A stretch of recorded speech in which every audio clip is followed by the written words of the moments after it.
रोशन भजनकर हा सध्या मराठी बिग बॉसमध्ये चांगलीच प्रसिद्धी गाजवत आहे. तर आज आपण रोशन भजनकर यांची बायोग्राफी जाणून घेणार आहोत. या अगोदर चॅनलवरती जर नवीन असाल चॅनलला सबस्क्राईब नक्की करा. रोशन भजनकर यांचा जन्म अमरावती या जिल्ह्यामध्ये झाला. त्यांच्या घराची परिस्थिती खूपच बिकट होती. त्यांचे शिक्षण फक्त 10वीपर्यंतच झाले आहे. 10वीपर्यंत शिक्षण पूर्ण झाल्यानंतर रोशन यांच्यावर कुटुंबाची जबाबदारी आली. कमी वयातच रोशन यांनी काम करायला सुरुवात केली.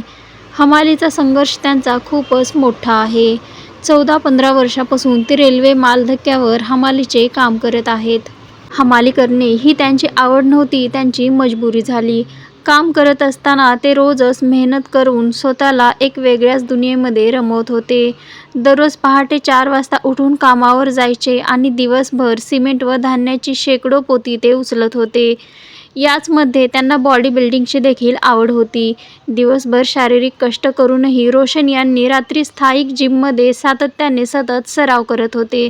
ते जिममध्ये जाऊन 7-8 वर्षापासून या क्षेत्रात सक्रिय असून त्यांनी कोणतीही महागडी सप्लिमेंट न वापरता फक्त घरच्या देशी आहारावर आणि घरचेच आहार खाऊन त्यांनी त्यांची बॉडी बनवली आहे. रोशन भजनकर यांचं लग्न झालेलं असून त्यांना 2 मुली आहेत.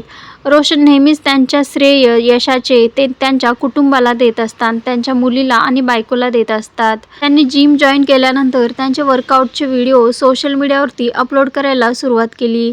त्यांचा एक व्हिडिओ खूपच व्हायरल झाला. या व्हिडिओवरती खूप जास्त व्ह्यूज आले आणि ते प्रसिद्ध झाले. सोशल मीडिया स्टार म्हणून ते ओळखले जातात. सध्या ते बिग बॉस मराठीमध्ये आपल्याला दिसत आहेत. बिग बॉस मराठीमध्ये ते सुरुवातीला प्रेक्षकांना प्रचंड आवडत होते. सध्याही प्रेक्षकांचा त्यांना खूप सपोर्ट आहे. तर तुम्हाला रोशन भजनकर आवडतो का? यांचा बिग बॉसमधील हा प्रवास तुम्हाला कसा वाटत आहे? कमेंट करून नक्की सांगा.